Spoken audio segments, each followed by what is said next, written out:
GangRadio.com.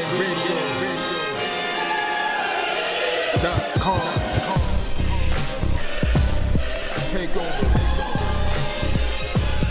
Last mission. Final boss mode. Next subject, like these niggas gonna make me relapse. Yeah. Like our last and final topic, is a poll topic, and it's a poll topic that was probably too good. For Thank you. Yeah, we had to think about. I had to think about this poll topic. I was just like, boom. I was like, wait a minute. And I was just like, wait a minute. I had to really ponder a little bit. And I used the word ponder because that's really what I had to do. The poll topic was like, who had the better career, Jermain Taylor or Zab Judah?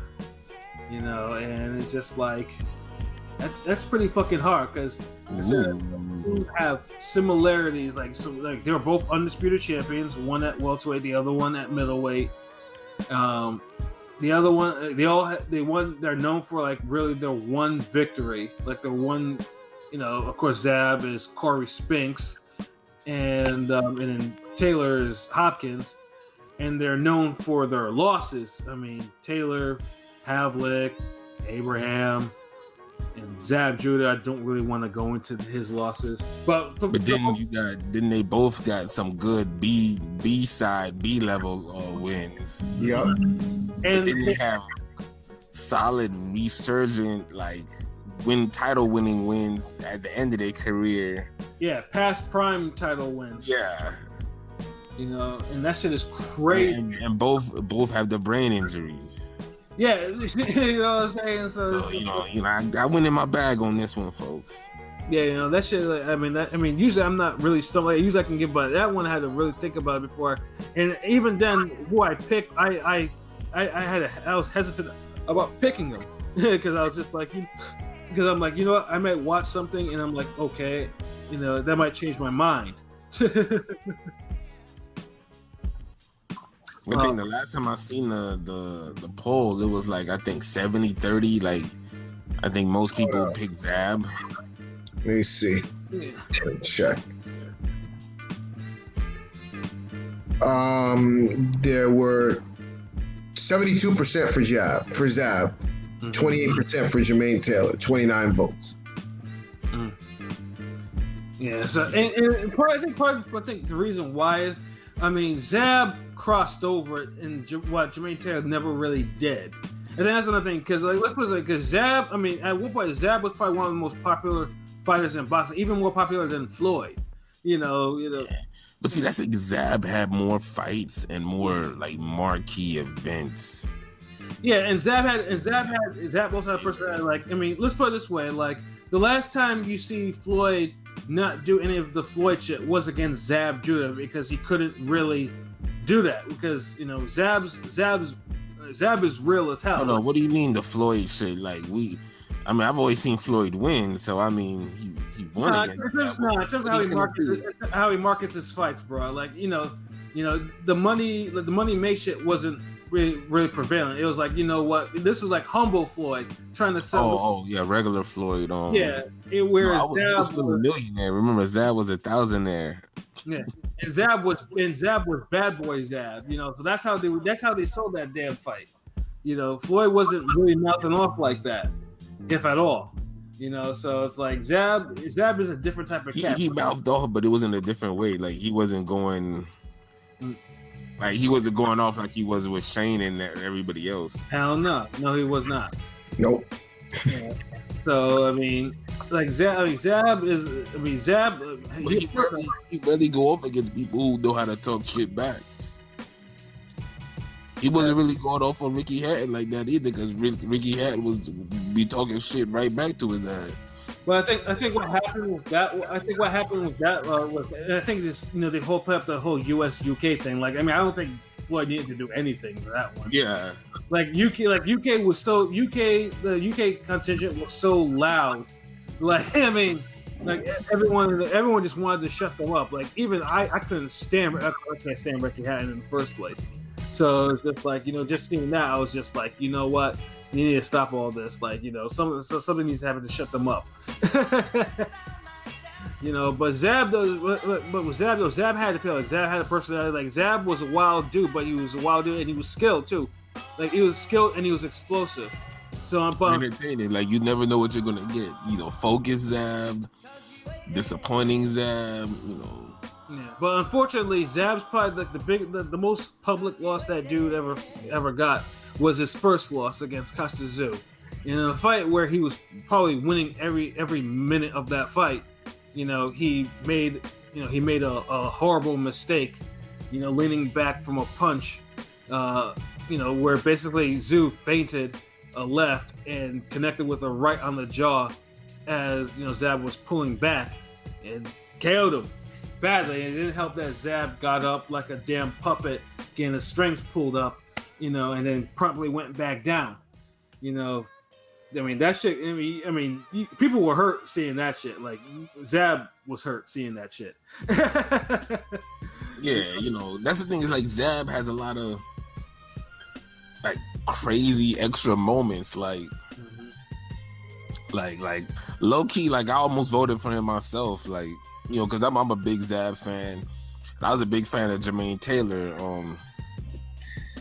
I like both of their careers. I saw how they were ESPN level at one point, then they went to HBO, Showtime.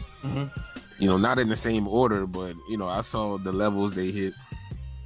Yeah, with Jermain Taylor though, I thought Jermain Taylor was shakier than a bitch though, really though. Like there's something about him that I always thought was, he had skills, but there's something about him that I always thought was off.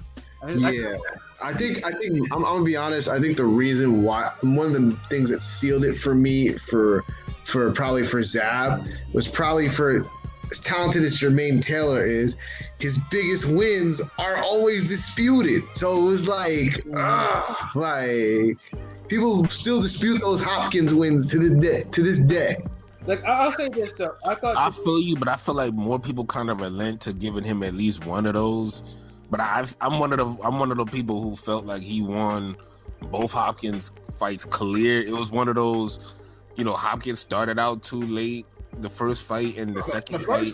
The first fight, I had Hopkins winning. I believe the second one, I definitely had Jermain winning. But that first one was, The first fight was the clearest one to fucking score. Yeah, I had Taylor. I had it. I had it. Yeah. See? Yeah, I had Taylor winning the first fight. Because I feel like Hopkins ain't really do anything meaningful until like the 8th round. But I definitely didn't have B up winning the second fight though. No, I had B up winning the second fight, but I didn't have him winning the first fight. That's for sure. See, the second fight, I felt Taylor won that because he hurt Hopkins late. Like I think it's the 10th or the 11th round. He lands like a good overhand right, and for the first time out of both fights, he really landed clean. Like I felt like he landed better quality punches, but he finally hurt Hopkins. Because in the first fight, there was a lot of blunt momentum from Taylor's punches that had Hopkins kind of going all over the ring and shit. Because it looked like Taylor was getting the impression that like he was battering the man. But the thing is though that Hopkins was back foot boxing and shit. But the thing though, Jermain Taylor, he gassed out in both fights and managed to hold in that was the thing that he wasn't like he was doing it for like 12 rounds. Like because the thing is he felt nervous like. Jermain Taylor, that was his biggest mistake. Like we always focus on Zab and how he's a front runner and he loses focus. Yes. Taylor didn't really lose focus. It just he focused too fucking much. Like he was so wired in, he couldn't calm down. Everything is processed and everything. He just wired up, and you see how he'd be so focused that he could only stay on point and box successfully for like 8 rounds. Then after that, it's like all of that. Like it's like he hits a wall where he gets tired now because he used up all that extra energy being nervous, trying to focus to get those early rounds. So now he starts falling apart, but he tries to instinctively still box, but he's trying to survive. And you see that play out more so in the Froch fight than any other fight. Yeah, I mean, yeah, and this would come back to haunt him in different fights, like of course the Winky fight. The Winky fight. I mean, if there's a fight you say that both fighters blew it, it's Jermain Taylor versus Winky Wright. Like that. I thought Taylor won that fight, man. Winky blew that shit. That too. I was gonna say that's another one that was disputed because I feel like I remember that fight and nobody felt like Taylor. Around my way, nobody felt like Taylor really won that fight. Yeah, I mean that was a fight. Like, and the fun thing too is like everyone could say like the last round was like whoever won the last round would win this damn fight, and. Like I don't know what the hell about. I mean, both guys were so tired. Then you had the headbutt. Yeah, yeah. Quasimodo. Yeah, I was kind of heated too. I was like, God damn it! And then of course, But it was a good ass fight though. It was. I'm sorry, Taylor and Winky was a damn good fight as far as like the style contrast and the action. Like I sided with the guy who I felt landed the bigger punches, did more damage. But Winky was active and he made Taylor look bad in spots. So yeah, and it's one of those fights I can see honestly it being either way. Yeah. So I could understand people having it a draw or Winky winning. It deserved a rematch. Yeah, that never came because that's a whole nother topic. The Winky school of boxing. Yeah. That's a whole different. Okay. Yeah, we could do a whole cast on the Winky Wright school. Turn down $4 million. Career high payday for a fight you thought you won. You said was easy, but right. Nothing easy about it. But okay. Yeah, and then Taylor goes on to face Kasim Uma, which who at one point was a 154 pounder and was a 154 champion, and he beats the Jesus out of Uma, and some people say he ruined Uma. He ruins Uma. Now I'm telling you, he ruins Uma. Uma's never the same after this fight. He did. He did. He was on fumes, like if you remember, he lost to Karmazin. Yeah, Roman Karmazin, but and he had a nice run after that. But the Taylor fight, he lost like 2 fights. That was no runs after that. Yeah, there was not. The punches were like too hard, like and Uma and he's tied into this because he's somebody that used to be a sparring partner for Zab. Mm-hmm. Yeah, and then of course, after that one, then you get another disputed fight with Corey Spinks. Corey Spinks beat Jermain Taylor. He ain't beat shit. He beat Jermain. No, nigga, he beat Jermain. Nigga ran and tried to play tag. Every time he got breathed on or hit, he ran to the other corner. Like horrible performance. Just like the Mayorga fight was horrible, and ain't nothing else really to say about that. I don't think I ever watched a Corey Spinks fight that I really enjoyed. Yeah, the second Zab one, but even that shit was hard to watch. No, the first, the first Zab fight in Spinks. It wasn't enjoyable for him. Like for Oh, you know what? Fuck it. There's a good fight. Spinks has.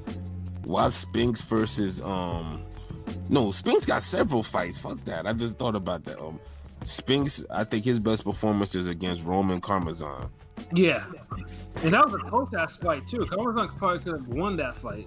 Nah, it was clear. Like that was an easy 115, 113 type fight. Yeah, and also the Verno Phillips fights too was also pretty good too, if I remember. Hold on. Wait, Spinks beat Verno Phillips? No, he did not. No, I'm like, who the fuck? No, nigga. I said that was a good fight. I didn't say he beat him. I said that was a good fight, nigga. Verno Phillips and who? Corey Spinks. Wait, but they never fought each other. They did. But then I just asked you, Verno Phillips and Corey Spinks fought? Verno Phillips, yeah, no, because I thought you were asking me, like, who won. Like, no, Verno Phillips and Corey Spinks have fought before. Oh, they did? Who won? Verno Phillips did. Damn, I don't remember that fight. Yeah, no, I thought that was. No, it's a very. Yeah, when was this? Yeah, I'm like thinking, wait, when did I don't even remember that fight happening. It was after the Taylor fight. Yeah, Corey Spinks has been having. Hold on. Yeah, I don't even remember that. What was this? 09? Like, wait, was this before or after Bundridge? It was before the Bundridge fights. Yo, you know what fight that's underrated that people don't talk about? The Corey Spinks versus DeAndre Lattimore fight.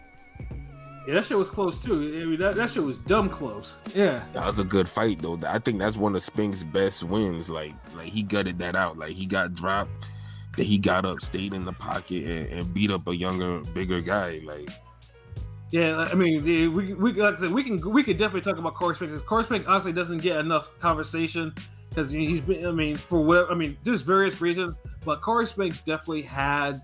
You know, he had a good career that you could actually talk about his some shit. But it's just to bring it back to to Taylor. Like, I mean, I personally thought Corey Spinks beat him in that fight. You know, but then after that, when you get the Kelly Pavlik fight, don't split decisions because he went to lose one with he lost to Verno Phillips. Yeah, Corey Spinks. Yeah, he lost to Verno Phillips. Split decision, so that's two back there. He most of his losses, because I'm looking at the box rec, I'm like, a lot of his losses be doubled up and shit. Like, but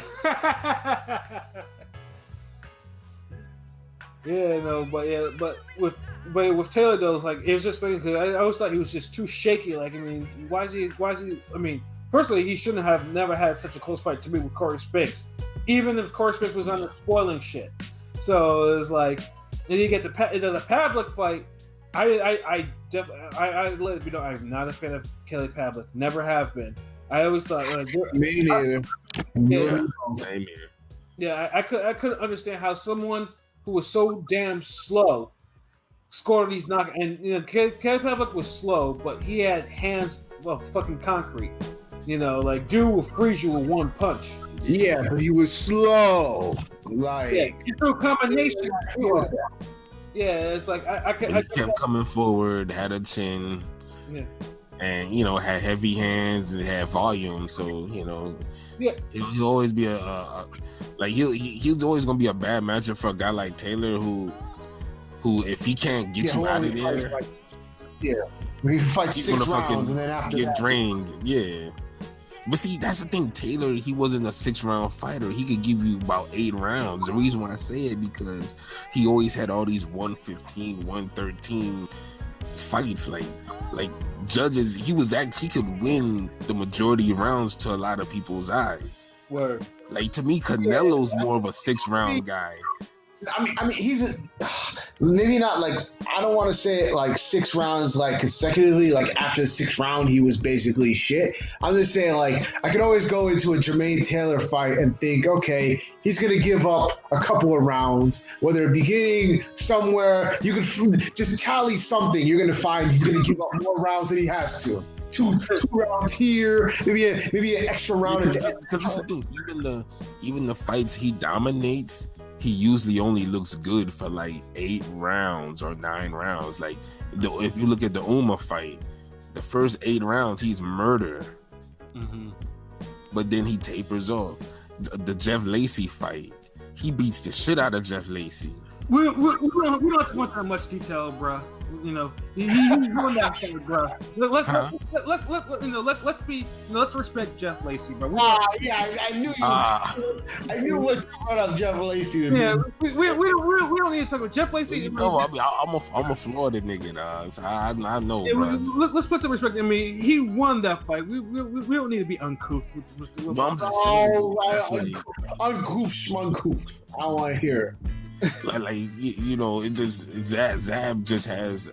I feel like he has more of the B-level wins, so I think that's how he kind of wins it. Like Taylor has more A-level wins because he has 2 Hopkins wins.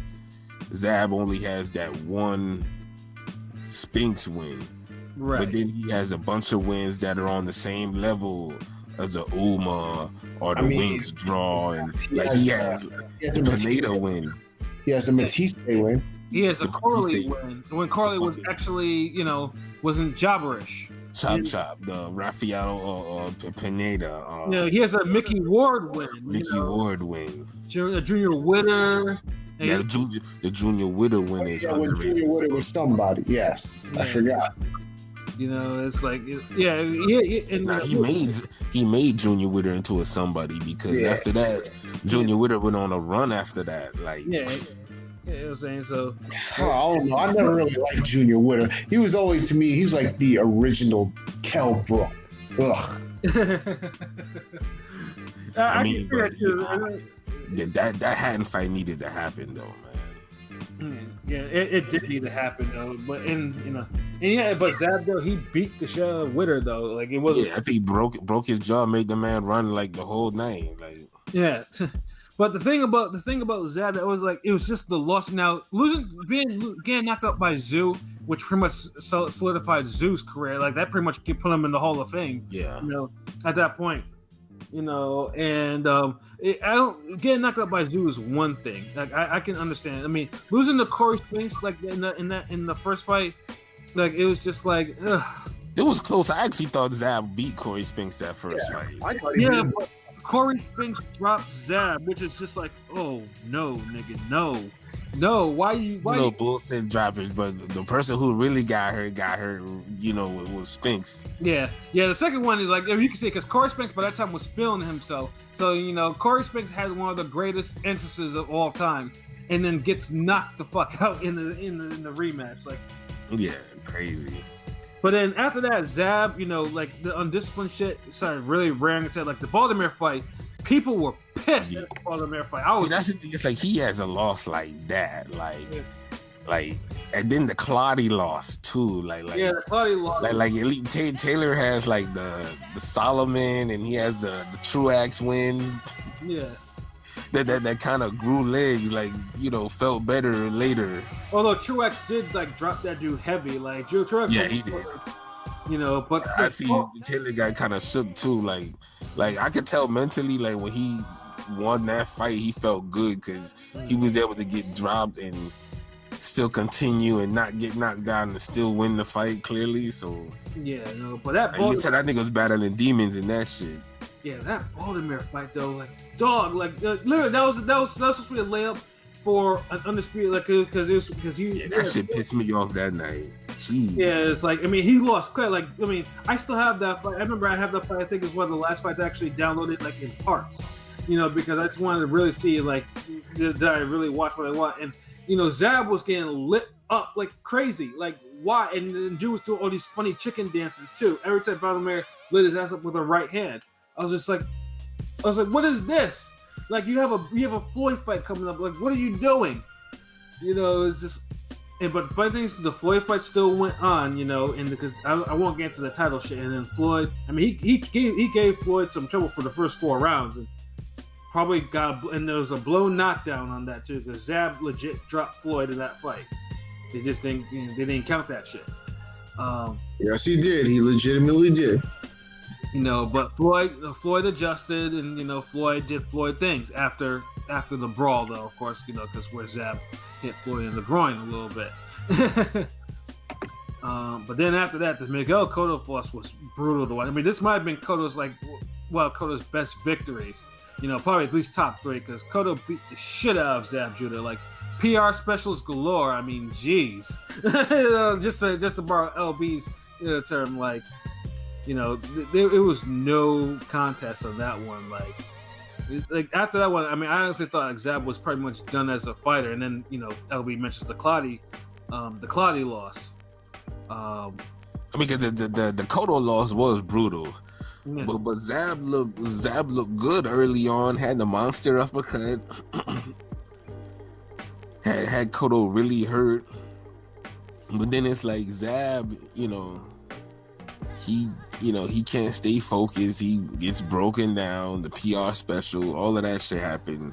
Yeah. He loses big. The Claudia fight, to me, I feel like Claudia's naturally bigger than Zab. That was a bad matchup.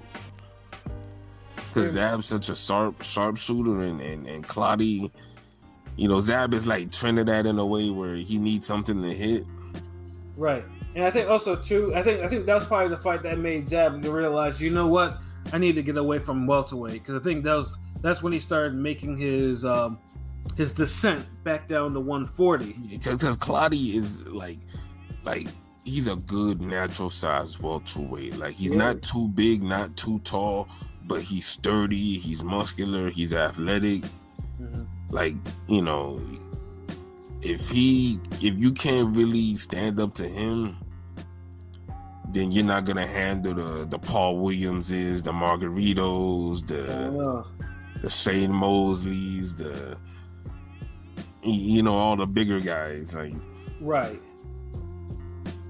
Yeah, so I mean, it was just disappointing to see that, though. But however, he did have, like I said before, like he did have, just like Taylor had his resurgence with beating Solomon for the middleweight title again, which blew my mind. He had a resurgence too. First by being Lucas Matisse. Lucas at that time was wreaking havoc, was starting to wreak real havoc in that division at 140, and it was a narrow victory, but. If anyone says that Zab won that fight, no, Zab definitely won that fight. Yeah. I hate it because when that was what everybody was like, well, Matisse is the boogeyman, and I'm like, the boogeyman got beat by Zab Judah. Everybody's like, no, he got robbed in the Judah fight. He got robbed in the Peterson fight. I'm like, okay. You mean the Alexander fight? Alexander fight, yeah. Oh, so he did get robbed in the Alexander fight, nigga. He got robbed in the Alexander fight. I'm like, okay, you can make a case for the Alexander fight, but not the Zab. He definitely robbed the Zab. I mean, the Zab fight was close, but Zab won that. Yeah, because like I said, because either way, he got up. There's too many niggas wanted to get both of them. Like they won the Alexander and the Zab win. It's like, we can't give you both of them. Right, and then after that, when he gets his title shot against Kaiser Mabuza, which he was losing, and then he rescues himself. He rescues himself with like a what was it? I think it was one of his uppercut counters in that. Yeah, fight. Uppercut season. Yeah.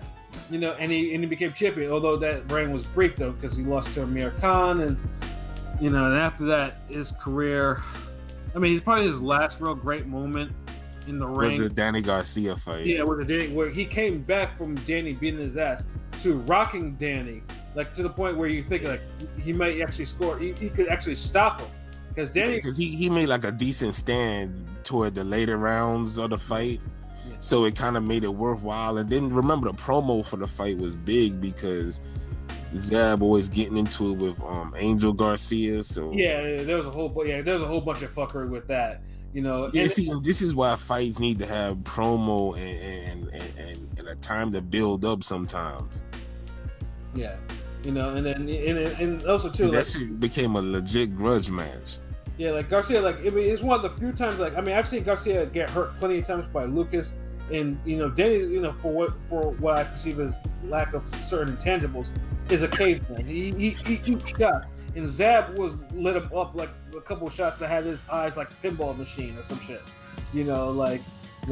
Zab hurt that dude. I'm not gonna go that far. It's overstated. Like Zab rocked him, but the only person I seen really hurt Danny Garcia was Thurman. Now, I thought Lucas. Thurman had him stumbling. Like Thurman had him really hurt. Like a punch away from getting dropped. Like Zab, really I don't even agree with that. But I can see why you would say that because I know. I remember because when Thurman rocked Danny, but I don't remember Danny being hurt like that. Like he looked more off balance, but he did. Yeah, he was off balance too, but you could tell something wasn't right with his footing. Like he looked hurt. Like maybe me saying he was a punch away from getting dropped is kind of an a little bit, but he was definitely hurt. Like he was in the danger zone. I mean, I thought Lucas was hurt his ass more than both of them. So that's a fuck out of here. When Lucas stumbled him or had him rocked like that. But Lucas inflicted some injuries on him, more than Thurman did. because Lucas landed on him, but he never really had him hurt or buzz like how Thurman and Zab did. Yeah, he knocked his mouthpiece into the fourth row, and Danny still ate that. Yeah, like, just because you land a good shot on someone don't mean you hurt him. Like I thought Kendall Holt landed some shots on Danny, but I don't think he hurt him. I didn't think Kendall hurt Danny at all. No, that's what I'm saying. But he landed it, and we all know Holt could punch. Yeah, unlike Bradley, who was stumbling all over the place. Yeah, he doing somersaults and shit from the uppercut. I mean, that's why I think it's from the second night, because the first one, Bradley just went down like he got shot. He didn't do no somersault. Yeah. But that shit was epic looking, but see, that's the thing. It's like 147, 140. The divisions Zab was in, them ships was always moving, like way more active. Like middleweight traditionally, like I mean, don't get me wrong. Like I felt like Taylor had a good run as far as like he fought most of the fights that you wanted to see him fight at the time. He didn't get Abraham at 160. He later got him at 168. So. Other than that, the only fight 160. Huh?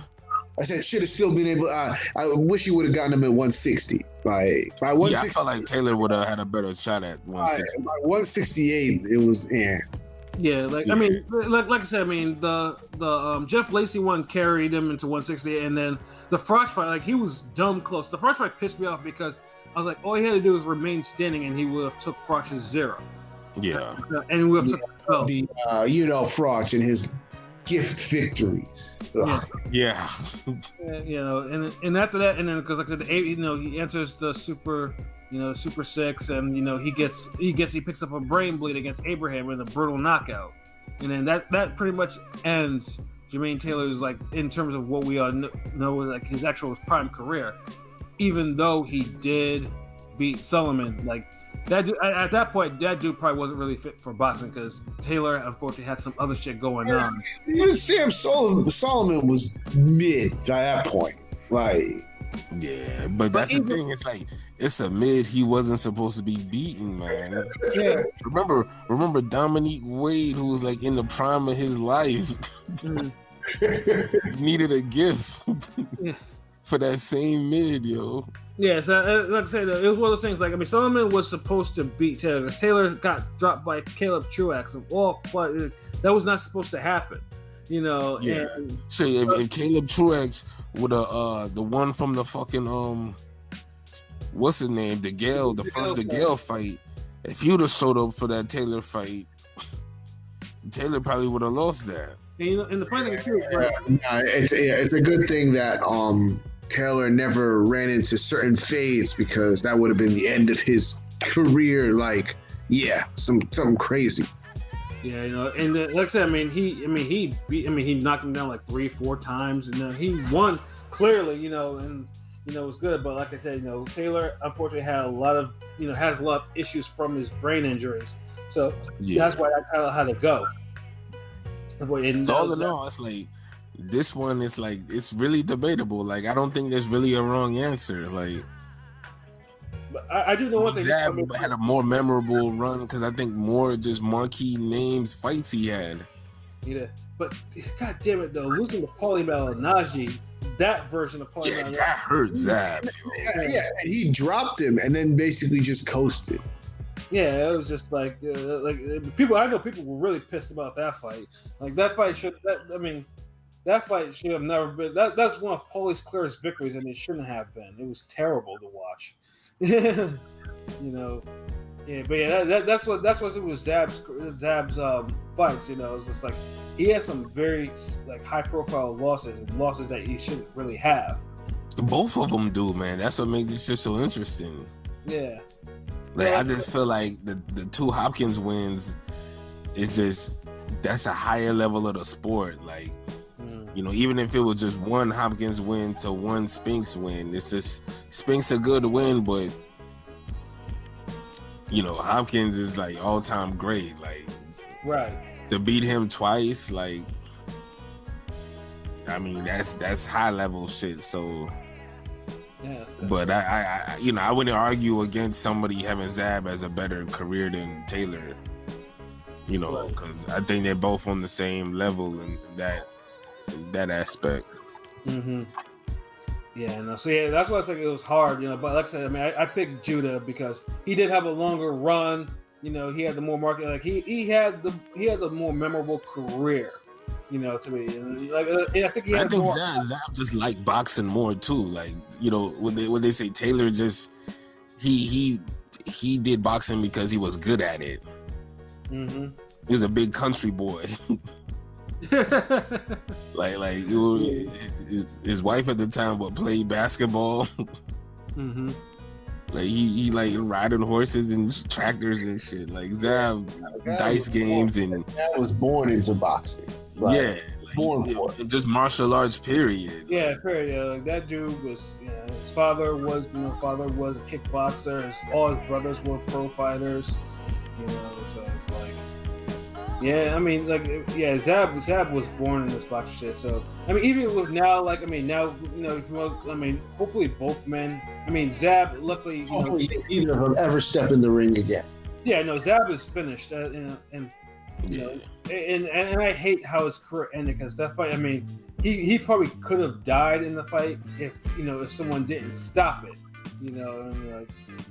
It was bad though that you hate to see a career like his end up with a brain injury. But at least he didn't. But he seemed to be fully recovered. He doesn't seem to have any deficits or anything like that. Which is unfortunately for Taylor. I think Taylor's damage is pretty significant. So I mean, you just hope that Taylor's getting the help. Yeah, I don't know if he's locked up or at some facility right now. He probably should be. Really.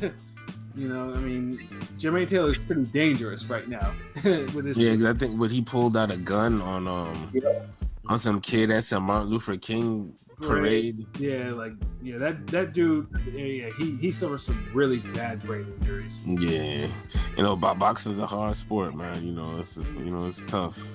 It's tough, man. It really. But I feel like they both have two good careers. So yeah, I mean, you can. I don't know if you can make a case for both being Hall of Fame. Maybe more Taylor, no. Zab to me should be like the bottom line, but unfortunately, he'll get it. He'll get it. I think Zab will get it. Taylor might have needed to do a little bit more. Yeah, no, Taylor shouldn't go in. I don't think he did enough. If he I guess he means second ballot or something, but I don't think he'll be first ballot. But I mean, Taylor, if he was on the ballot, he'd have to go in on a really slow year. Whereas I think Judah has a chance to be a first ballot Hall of Fame. Oh Lord, this first ballot, second ballot, the Hall of Fame is Hall of Fame. God damn it. It is, but there's some names that are the surefire to just go in off rip, like that you just can't deny. Where some years, I mean, we seen how this year was like. Yeah, like I mean, I can't put Andre Ward over no motherfucking James Toney. Yeah, like I used to Vladimir Klitschko. And I used to complain about Julian Jackson not being first ballot, and I thought that dude did more than enough to be first ballot Hall of Fame. It took him years to get into the Hall of Fame, and I couldn't understand. Look how long it took Ahmed to get in. Yeah, it's like it was bullshit. So it's just like I mean, I do think Judah will get in. He has a potential. Yeah, think about this. Look how long Fernando Vargas been in, but I would say Taylor had a way better career than Vargas. Vargas is in the Hall of Fame. That's what I'm saying. Like he's always on. Like his name be on the ballot, and I'm like, I don't think Fernando Vargas would ever get in. Yeah, either that or someone like Sven Aki. That his name has been on that ballot. Oh yeah, and he's never going. If he got in, the Hall of Fame is invalid anymore. I don't care. Like I would put Jermain Taylor above all those guys. Like, there's definitely a good contrast with the careers. Both had great careers, undisputed. They had real high highs, but real low lows. So, that's the best way to put that shit, bro. Like, it was a pleasure watching both of them. When both of their careers were going, I was actually training in boxing, so it's like it hit different when you training and then you still watching your favorite fighters. So same. You know. Which is why I mentioned before, you know, the whole Jeff Lacey getting beat down thing by Jermain Taylor. I didn't want to, you know, we couldn't be on coup for that because, like I said, that was definitely because, you know, I had Jeff Lacey speed bag gloves, nigga. So it's just like I couldn't, you know. Yeah, I was training when I was training at the gym when he had the Calzaghe fight. I won $20 for that fight. One of the best predictions of my life, like you know.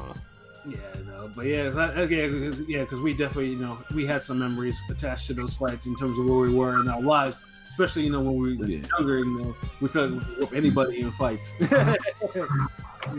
So it's like, so yeah, it was a pleasure watching the careers, and you just hope that, you know, that they, you know, they continue to have good health or maintain some sort of sanity, and as they get on post boxing. So yeah, I think that is all our topics for today. I think we've reached the end of our show. So, P, do you have any final thoughts, bruh? This week's boxing was a lot of boxing, but too much.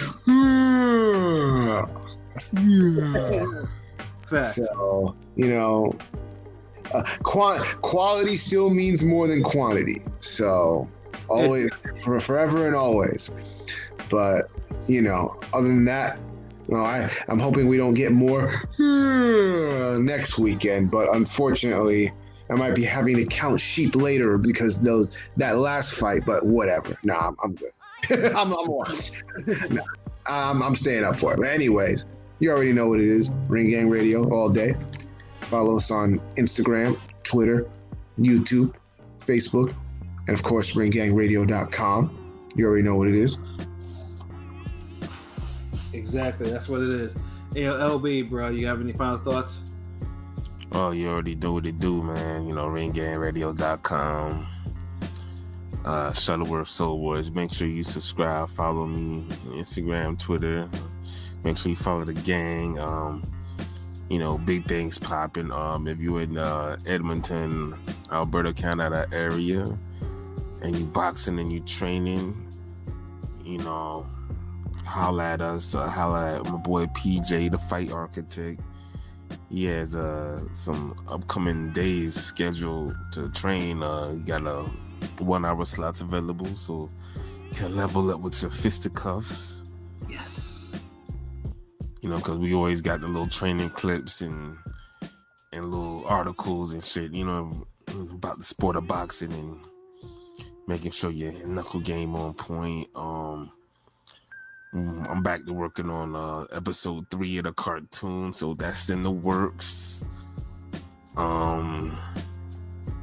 Oh yeah, I just dropped a new single produced by Dead Bass Records. It's called Alone. It's available on Spotify, all the other streaming sites, iTunes, Apple Music, Amazon, Google, yada yada yada. So make sure you check that out. You know, back on that hard trap shit, that dark shit, nigga. Yes. 2020. So yeah, Shuttleworth, Go Artist, Ring Gang. Yes, sir. You know, I mean, just my thing to add on. I mean, definitely I gotta figure out in Fade's article. I just need to narrow it down to like three fights that I'm thinking of. The article's on its way, and then, you know, after that, you know, probably start working on, you know, some other prediction videos.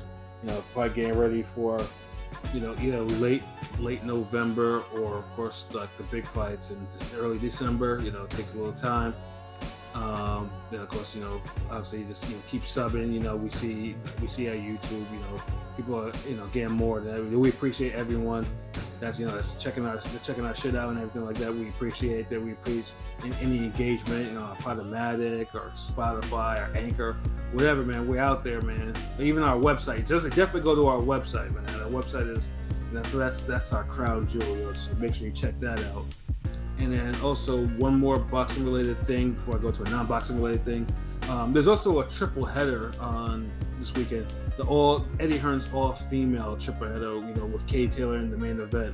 So I mean, obviously if you want like something to check out before Crawford and Brooke, you know, it's an afternoon card, because it's in England. So who knows? You might, Hearn has kind of struck gold with the women fighters. So you may actually that's one thing he really did a good job at. He really cultivated the women's boxing. Yeah, so I mean, you may actually get some fades on that one if you wanted to sweat your whistle. You could put that effort at super middleweight. Yeah, facts. And middleweight. Yeah, that's another story altogether. We can't we can't hope for too much with Eddie Hearn, but Yeah. Baby steps. Too much. Baby steps. Yeah, and then last, of course, the non-boxing thing too. Obviously, today we just learned that the passing of Alex Trebek. Obviously the longtime host of Jeopardy. Now, I watched Jeopardy since I was a kid. So I mean, that's the one thing. Like, Wheel of Fortune, Jeopardy, they were staples in my household. You know what I'm saying? So like, even then, like when I was in the gym, like I watched some shows. While I was either lifting or running on the treadmill or something like that. That stuff educated me, man. So Alex Trebek, he was the quintessential game show host. Him and Pat Sajak. Oh, fuck Pat Sajak. Damn. That's why you mad, P. Damn. Old mug ass, Pat Sajak mug ass, whatever. I don't want to get into that. Whatever. Well, I mean, but Alex Trebek though was on the level though. Like, dude was cool as hell, yo. So I mean, it sucks though that pancreatic cancer is a bitch. Unfortunately, once that sets in, I thought didn't he beat it at one point? It was in remission, but I think it went to stage 4. Stage 4 pancreatic cancer, like the mortality rate is like there's no coming back from that. But he was 80, but he lived a full life. He was 80 years old though. I mean, it sucks that's how he had to go out though. I mean, Jeopardy's never going to be the same again though. But yeah, definitely. Jeopardy needs to be canceled now.